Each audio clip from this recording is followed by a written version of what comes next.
All right, we're recording. Dan and Alder Stevens, can you hear us? All right.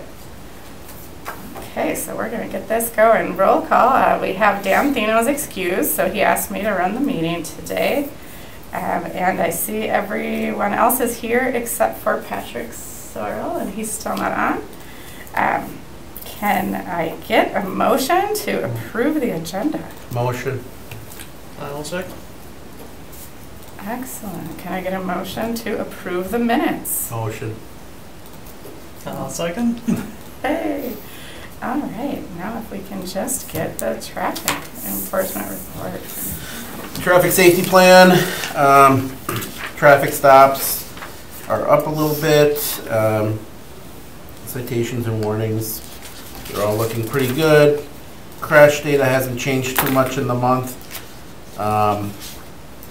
In terms of the locations, we still have the same, pretty much the same hotspots as we had before. Everything east of Webster Avenue on Mason Street. A new one that kind of has come into view is analysis area number 4, which is Military and Mason, but it's always been a hotspot for accidents. So we'll kind of be monitoring that. But east of Webster to Bellevue Street on Mason is always a hotspot for accidents.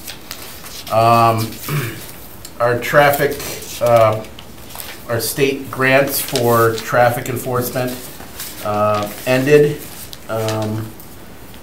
So we reapplied for this year. The end of the fiscal year for the state traffic grants was September 30th. So we ran out of money at the end of the month there. So we turned in all our paperwork for that, and now we applied for the new ones. We just got approved this morning for the grants. We're asking for the same amount of money, but we're increasing the speed enforcement by $20,000 this year. We won't know if we got that until the springtime.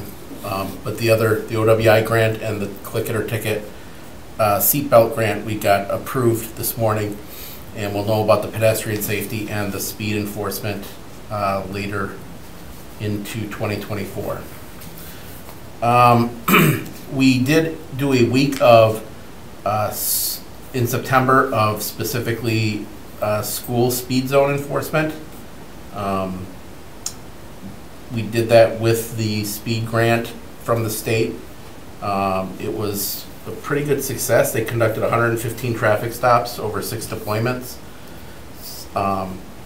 That's just within the city. There was actually others, other departments also participated outside the city, but just in the city we had 115 traffic stops near 21 different schools in the school zones. Resulted in 104 citations, 72 written warnings. 59 of those citations were for speeding, mostly in the school speed zones, and 45 for citations for seatbelts, operating a vehicle after they're suspended or revoked, and a lot of other violations. And 3 people were arrested with warrants during that deployment.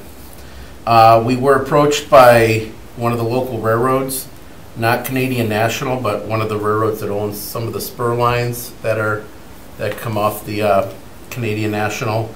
They go up towards the plants up on Quincy.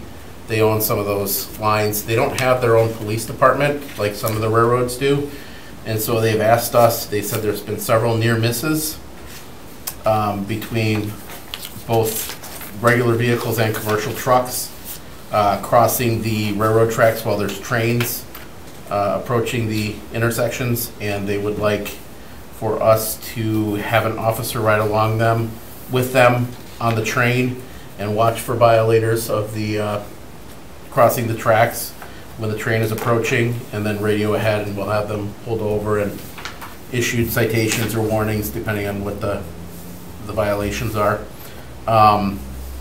That's part of Operation Lifesaver, and we're hoping to get some money from Operation Lifesaver to do that. We'll be looking into that in the next month or 2. So they approached us with that problem, seeing as they saw a lot of near misses going on, so they wanted to get some enforcement from the police department, some education for some people, so. Do you want me to go right into the fatal accident summary? Yes, please. We had one fatal accident this quarter, July, August, and September, and that was the accident on Broadway near 7th Street. At 7:13 in the morning, Town and Country minivan was traveling northbound, a semi-truck was traveling southbound. For no reason whatsoever, the minivan just veered into the oncoming traffic and it had a head-on collision with the semi-truck. The driver of the minivan, a 51-year-old man, he was killed from the trauma of hitting the steering wheel. He did not have a seatbelt on. The female passenger, 21-year-old female, she had broken bones and other serious injuries. She also did not have a seatbelt on. The semi-truck driver was uninjured. The accident was captured on the dash camera of the semi-truck. And it just shows the minivan swerve over for no reason. We believe the driver either had a medical episode or fell asleep. He just got off work. The two people in the minivan just got off work, working all night at a factory. So there may have been fatigue involved. There was no alcohol in either of the driver's blood, so there's nothing to indicate that it was intoxicated. Probably just most likely fell asleep. The black box was removed and showed that the vehicle was at 35 miles an hour and was accelerating and did not apply the brakes when he went head on into the truck. So somebody that was awake probably would have realized what was going on and swerved or hit the brakes. So that was the only fatal accident we had. How many vehicles have a black box in them? A lot of vehicles do. They record data up to the point of impact. They record things like acceleration, seatbelt usage, swerving, turning the wheel, braking. Is that newer cars? No, it goes back, 20 plus years. Oh, wow. But they aren't typically removed or looked at. I mean, they're buried in the engine block, so it's not like something you can just access. We don't have the equipment for that.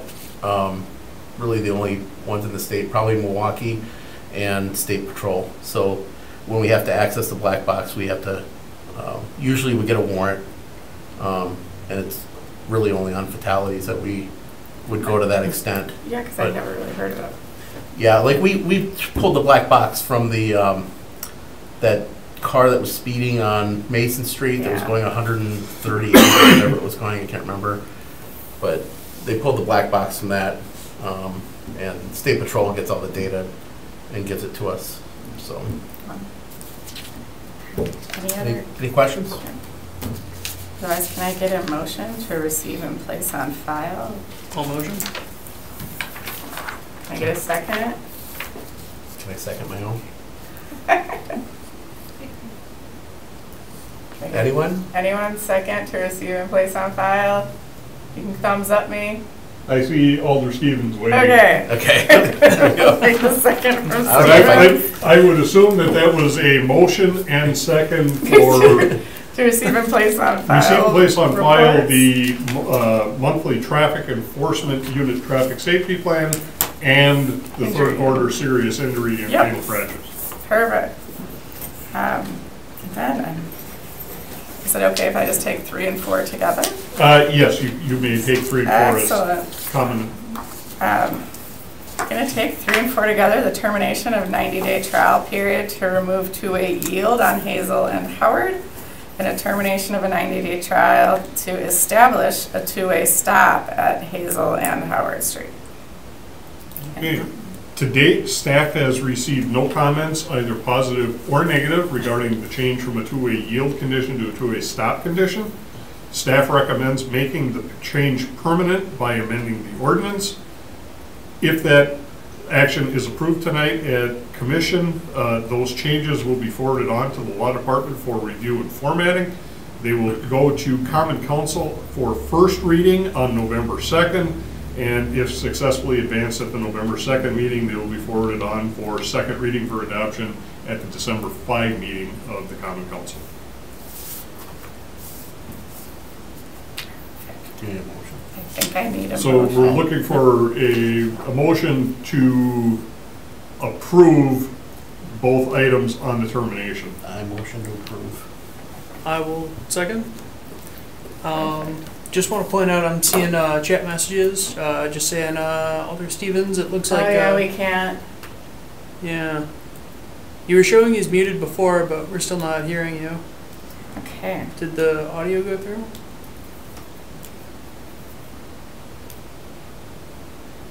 You're hearing us though, right? Yeah, the thumbs. Yeah. Well, Okay. Oh, Dan can hear him. Yeah. Check, if you click the little speaker icon in the bottom right. We I had an IT guy here. was going to say, you've got one right there. All right, here, I'll just. Oh, Alfred, Alder Yeah, Stevens, be able try talking. but us not. Yeah, and our speakers were, the echo is the room. But in the speaker in the bottom right, if you click on that, what's the name of the device? Because I thought, yeah, click right there. Same as system. Yeah, can you guys hear me at all? Hey, Yep. Okay, we I can hear you. now. Yep, there we go. We can hear you now. All right. Okay. Okay. Can I jump back real quick? I did have a question on that railroad stuff. Yeah, sure. Yes, yes. Go ahead. All right, real quickly, do we have an idea of where those issues are? Are those happening on the intersection at Radisson, or are they at the diagonal crossing when they're going over to Georgia Pacific, or which of those crossings are the issue, or all of them? They didn't specify. They said the gentleman that got a hold of me isn't the train engineer. He's just reporting to us what his engineers are reporting to him. And I don't think they've given him specifics as to which actual intersection, but it's mostly the area going up Quincy towards the plants up there. Yeah, okay. I would guess it involves all of those intersections where it runs parallel with Quincy along there and it crosses several streets in about 4 blocks. Yeah, yep, all right. Great question, Dan, because I was just picturing by the museum. Museum place is very scary when there is a train. Yeah, I mean, I've had my own fair share of close calls there with the trucks. Yeah.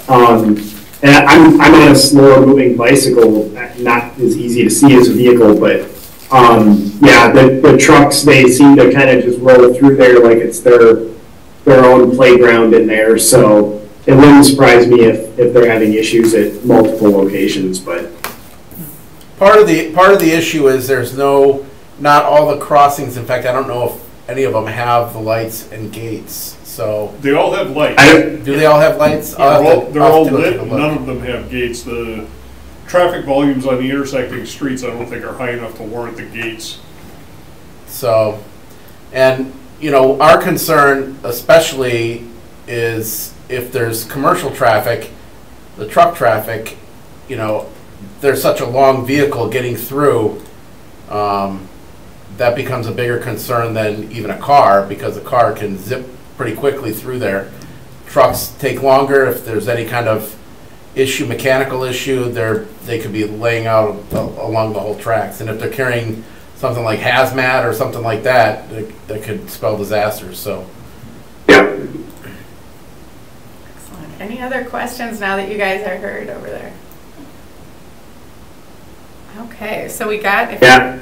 We got it. I don't know, I was just checking Street View. I don't see any lights at the Radisson intersection. And I'm trying to remember if I have seen the lights at any of the other intersections. Okay. But either way, I mean, if there were indicators, there's railroad crossing signs up, there's yield signs, there's everything that there probably should be for the amount of traffic and train traffic there is, but yeah, they just get disregarded. Yeah, and I'm going to have this is just something recently that came up, so I'm going to have my traffic officers go out there and evaluate and determine which intersections and how far the distance should be from each of those intersections, and then they're gonna go ride on the train. We'll set up some time for them to go riding on the train and see how serious these violations are.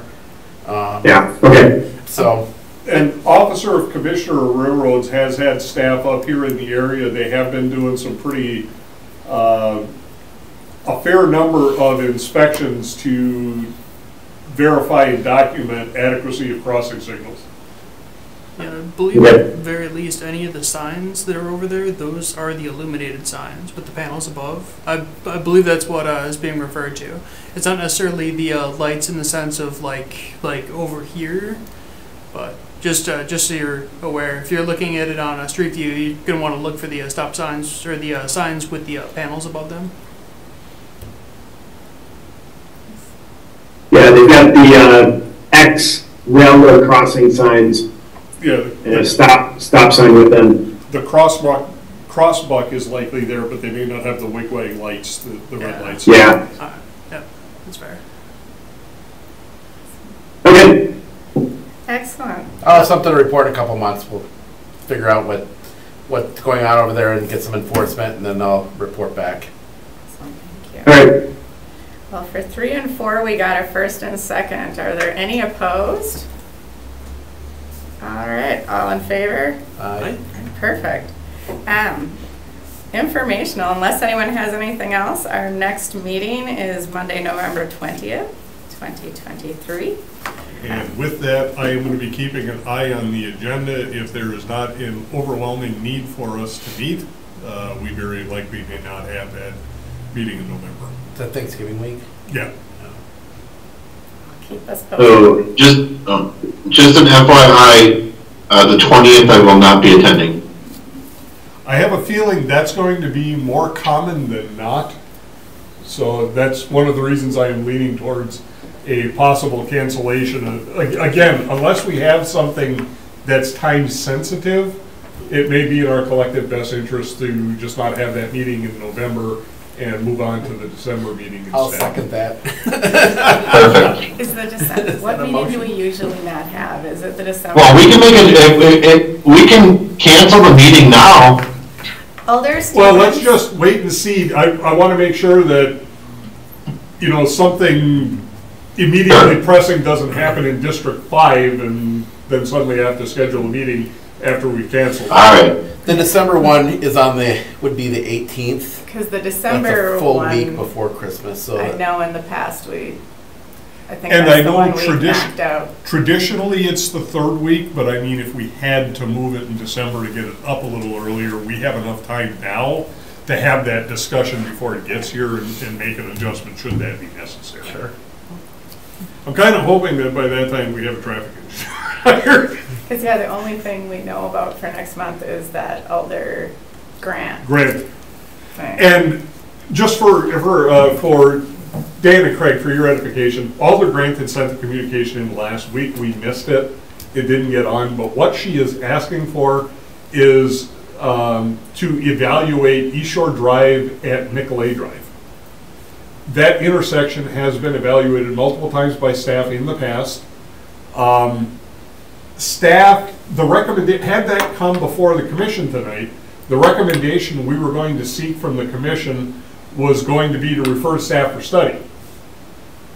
Staff is already in the process of doing the study. Steve, I'm going to stop you. That's going to be on the agenda tomorrow for council. Oh, okay. Oh, they moved it. So let's touch base tomorrow, because I want to discuss that with you. So Absolutely. Again, what we're going to recommend is refer to staff for study. Staff is already in the process of doing the work. yeah, that's what we're planning on doing tomorrow. Yeah, we weren't planning on waiting for somebody to One thing I formally was worried about on come November was through committee or November. council. We were actually going to She get was working on the thought she study, was so we coming were ready to today. go. Jennifer Grant? Yeah. Right.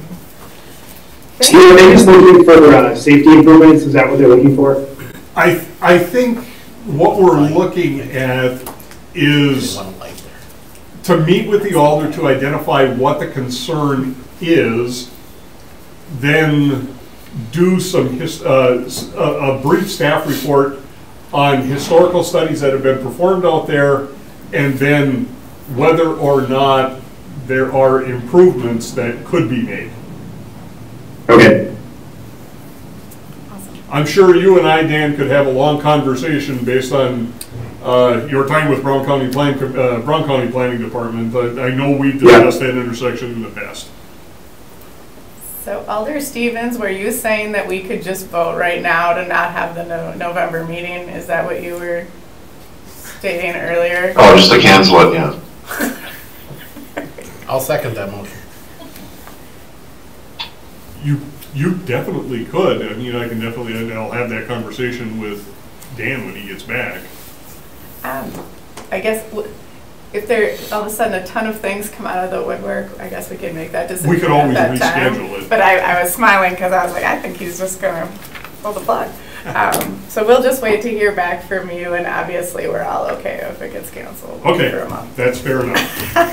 I'm not going to wait until the day before to cancel it. All right, I'll make a motion to adjourn the meeting. I'll Thanks. second. I'll second. I'll third. All in favor? Aye. Aye. You have a fourth and a fifth? All right, thank you, everybody. Thank you. Bye. Hey, right. Yeah, if they can do that, if you guys are already doing the study and they're talking about